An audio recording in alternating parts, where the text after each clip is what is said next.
د خوشحالۍ له اوښکو احساساتو سره د خپل پلار غېږې ته ورلویږي. دا زړه بوږنونکې کیسه کابو 15 ورځې وړاندې د کابل ښار په 11مه حوزه کې پیښه شوه چې خوندخوارو انسان تښتونکو 11 کلن عبدالفهیم له کوره ښوونځي ته پر لاره یرغمل کړ. د 1445 د اتمې پر 8مه نیټه باندې عبدالفهیم د عبدالرقیب زوی د کابل ولایت په 11مه امنیتي حوزه کې د حوزې په ساحو کې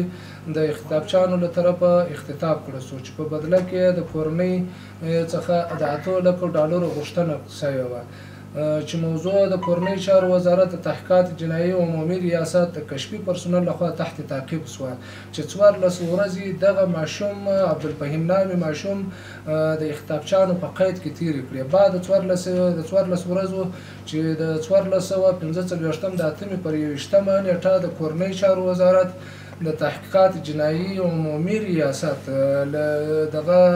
کشفي پرسونل لخوا یو لړ عملیات ترسره شول. دا عملیات د کابل ولایت په 4مه امنیتي حوزه کې ترسره شول چې په نتیجه کې عبدالفهیم د عبدالرقیب زوی د اختطافچیانو د منګولو څخه خلاص او 2 تنه اختطافچیان د تحقیقات جنایي عمومي ریاست د کشفي پرسونل له طرفه په خپل سزا باندې ورسېدل، د خپل عمل په سزا باندې ورسېدل. د یادونې وړ ده چې دغه اختطافچیانو کې یو مشهور اختطافچی جمیل چې په ورخطا باندې مشهوره و د 1 کال راهیسې د دې کشفي پرسونل له طرفه تحت تعقیب و ان تر دې چې د دې د افغانستان وتلی و 6 کال بیرته رالی چې د راتلو سره سم دغه جنایت ترسره کوي چې هغه د کورنۍ چارو وزارت تحقیقات جنایي عمومي ریاست د کشفي پرسونل لخوا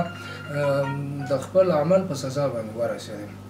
د خپل ولس ته اطمینان ورکوو چې انشاءالله العزیز ستاسو امنیتي ځواکونه ستاسو د امنیت لپاره شپه او ورځ هلې ځلې کوي او د هیڅ راز ستړیا او تکلیف او مشکل څخه به دریغ ونه کړي. عبدالفهیم وایي سړي تښتونکي چې په سپینه کورولا موټر کې سپاره وو د اختطاف کړ او په یو پلاستیکي بوجۍ کې تر یو کوره چې نه پوهیږي چیرې وو یوړ. من روز یکشنبه طرف کورس دوام بودم چیزی کم 11 بجه بود که مرا اختطاف کردن رخ موتر بود مرا بغل کردن در موتر انداختن در بوجی کردن مرا در خانه بردن من ندیدم من در بوجی بودم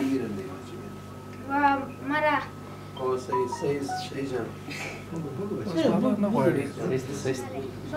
نباد امارت اسلامی افغانستان مردای واقعی این ملت هستن.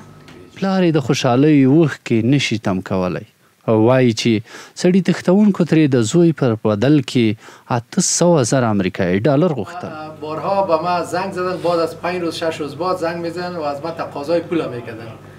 مرا میگفتن که 8 لک دلار بدیم. من گفتم او مردم او از برای خدا ما یک بیچاره غریب یک مامور دولت هستم، ما نه کدام تجارت دارم نه کدام بزنس دارم نه کدام شرکت دارم، 15,000 روپیه معاش دارم ما ماهانه که نمی امارت اسلامی به ما نمیره میده. په همده ماخوستن د کورنیو چارو وزارت مطبوعاتي ټیم د جنایي جرمونو سره د مبارزې ریاست له مسؤلینو سره د کوچني عبدالفهیم تر کوره ورغله چیرې چې احساسات نه کابو کېدل.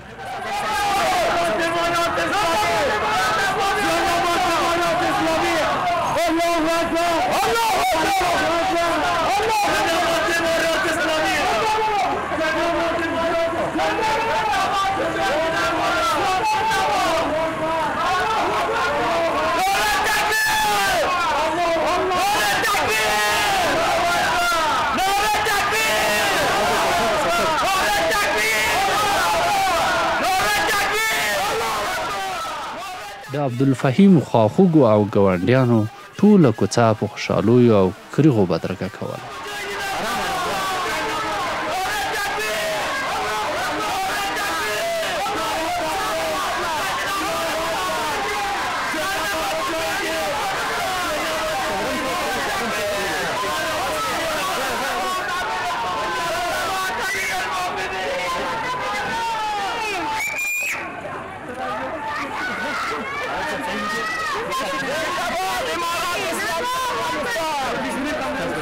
د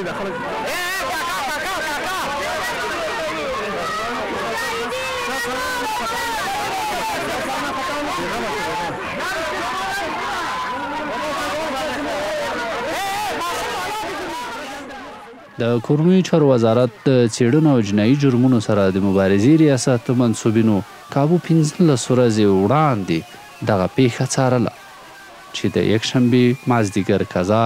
د کابل ښار په 4 امنیتي حوزه کې انسان تښتونکي د دوی تر برید لاندې راغله چې د نښتې په پایله کې